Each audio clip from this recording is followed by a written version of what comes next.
স্বপ্নকথা মানেই সহজ রেসিপি এবং মজাদার রেসিপি। তো আজকে নিয়ে এলাম বিকালের নাস্তার একটি রেসিপি, বৃষ্টির দিনে প্রিয়জনের মন ভোলানো রেসিপি। খুবই ক্রিপসি হয় এবং বড়রা তো খাবেই, সেই সাথে ছোটরাও কিন্তু ভীষণ মজা করে খাবে। তো এই রেসিপিটা আমি যেভাবে বানালাম, চুলায় বসিয়ে দিলাম একটি ফ্রাই প্যান, আর এর মধ্যে দিয়ে দিলাম 1 টেবিল চামচের মতন তেল। তেলটা দেওয়ার পরে এরপরে দিয়ে দিব পেঁয়াজ কুচি। পেঁয়াজ কুচিটা একটু নেড়ে চেড়ে নিয়ে একটু ভেজে নিয়ে এরপরে দিয়ে দিব কাঁচামরিচ কুচি। কাঁচামরিচ এবং পেঁয়াজ কুচিটা আর একটু ভেজে নিব, এতে কাঁচামরিচের সুন্দর একটা ফ্লেভার বের হবে। পেঁয়াজটা ভাজা হয়ে গেছে, এখন এর মধ্যে আমি দিয়ে দিব অল্প কিছু ক্যাপসিকাম। আমি পরিমাণটা বলছি না, কারণ যে যতটুকু বানাবেন সেই পরিমাণে সবজিগুলো দিয়ে নেবেন। তো এরপরে দিয়ে দিব গাজর কুচি। তো আমি গাজরটা গ্রেট করে নিয়েছি, আপনি চাইলে কুচি করে নিতে পারেন। আর দিয়ে দিলাম টমেটো। তো এই সবজিগুলো দেওয়ার পরে একটু মিশিয়ে নিব। মিশিয়ে নেওয়ার পরে এরপরে দিয়ে দিব ম্যাগি নুডলসের সাথে যেই মশলাটা থাকে সেই মশলাটা। তো মশলাটা দিয়ে এখন সবজিগুলো আমি ভেজে নিব।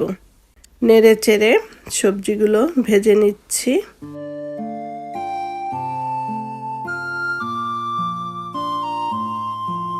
আর সবজিগুলো ভাজা হয়ে গেলে এখন এর মধ্যে আমি দিয়ে দিব 1 কাপের মতন পানি, এবং পানিটা বলক আসার আগ পর্যন্ত অপেক্ষা করব।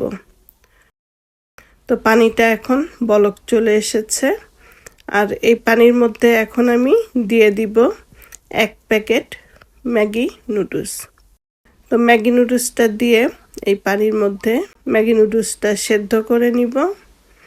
আর যতটুকু পানি দিয়েছি এই পানিতেই ম্যাগি নুডলসটা সেদ্ধ হয়ে যাবে। আর যেহেতু টমেটো আছে, টমেটো থেকেও কিছুটা পানি বের হবে। নেড়ে চেড়ে একদম শুকনো শুকনো করে নুডলসটা রান্না করে নিতে হবে। আর যদি মনে হয় এই পানিতে নুডলসটা সেদ্ধ হবে না, তাহলে আরেকটু পানি দিতে পারেন, তবে সেক্ষেত্রে গরম পানি দিতে হবে। তো নুডলসটা রান্না হয়ে গেছে, আর দেখতে পাচ্ছেন কোনো পানি নেই, একদম শুকনো শুকনো করে নুডলসটা রান্না করে নিয়েছি। তো চুলাটা এখন বন্ধ করে দিব। এরপরে ছোট একটি বাটি নিয়ে নিলাম, আর এর মধ্যে নিয়ে নিলাম 1 টেবিল চামচ ময়দা বা আটা, যে কোনো কিছু একটা নিলেই হবে।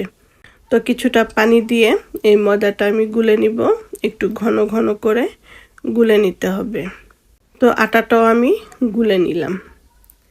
এরপরে নিয়ে নিলাম রুটি বেলার একটি পিঁড়ি। এরপরে নিয়ে নিলাম পাউরুটি।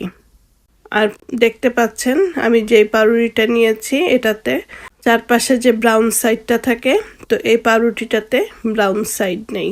যদি এরকম পাউরুটি পান তাহলে এই পাউরুটিটাই নেবেন, নয়তো যে পাউরুটি আছে ওগুলোর ব্রাউন সাইডটা চারদিক থেকে কেটে নিতে হবে।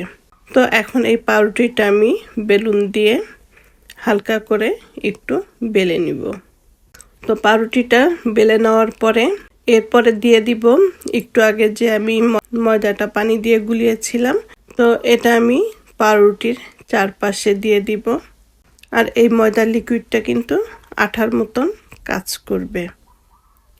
তো এই তো চারপাশে আমি দিয়ে দিলাম। এরপরে ম্যাগি নুডলসটা যে রান্না করে রেখেছিলাম সেখান থেকে কিছুটা আমি এই পাউরুটির উপরে দিয়ে দিব। দেওয়ার পরে পাউরুটিটা ভাঁজ করে নিব এবং 3টা সাইড একটু চাপ দিয়ে লাগিয়ে দিব। আর দেখতে পাচ্ছেন খুব সহজেই এটা লেগে গেছে। তো এই তো একটি বানিয়ে নিলাম, এবার আমি আরেকটি করে দেখাচ্ছি। তো এরকম খুব সহজে চটপট করে বিকালে নাস্তাটা বানিয়ে নিতে পারেন। চা তৈরি হবার আগেই নাস্তাটা কিন্তু হয়ে যাবে। আর বৃষ্টির দিনে বারান্দায় বসে বসে এরকম ক্রিপসি নাস্তা চায়ের সাথে কিন্তু অসাধারণ লাগবে। শুধু বৃষ্টি কেন, অন্য যে কোনো সময়ই আপনি এই নাস্তাটা তৈরি করতে পারেন। যেহেতু আমার এখানে বৃষ্টি হচ্ছে, তো সেজন্য আমি বৃষ্টির কথাই বললাম। আপনি যে কোনো সময় এই নাস্তাটা তৈরি করতে পারেন এবং অতিথি আপ্যায়নও করতে পারেন। ঝটপট হয়ে যায় খুব কম সময়ে। তো এই তো সবগুলো নাস্তা আমি বানিয়ে নিলাম।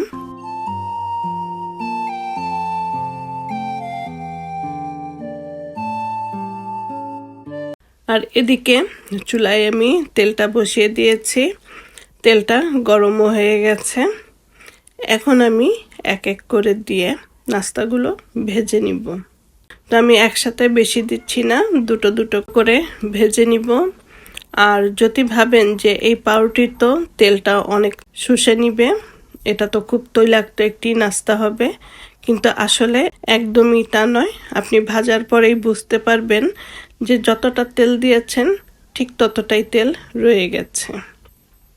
তো এই তো ব্রাউন করে আমি ভেজে নিব। নর্মালি আমরা ভাজা পোড়া যেগুলো তৈরি করি ব্রাউন করেই ভেজে নেই বা বাদামি করে ভেজে নেই, তো সেই একইভাবে এটাও আমি ভেজে নিব। আর যেহেতু ম্যাগি নুডলসটা আগেই রান্না করা আছে, তো এটা ভাজতেও বেশি সময় লাগবে না, শুধু 2-5টা ব্রাউন হয়ে গেলেই তুলে নিব। আর দেখতে পাচ্ছেন এটা ফুলে কেমন বালিশের মতন হয়েছে, এবং এরকম ঠান্ডা হওয়ার পরেও কিন্তু এরকম ফোলা অবস্থায় থাকবে আর খুবই ক্রিপসি হবে। তো এই একইভাবে সবগুলো আমি ভেজে নিব। আর এই তো হয়ে গেল আজকের বিকেলের নাস্তা। তো আশা করি রেসিপিটা আপনাদের ভালো লাগবে। এরকম নিত্য নতুন রেসিপি পেতে স্বপ্নকথার পাশেই থাকবেন। ভালো থাকবেন সবাই। আল্লাহ হাফেজ।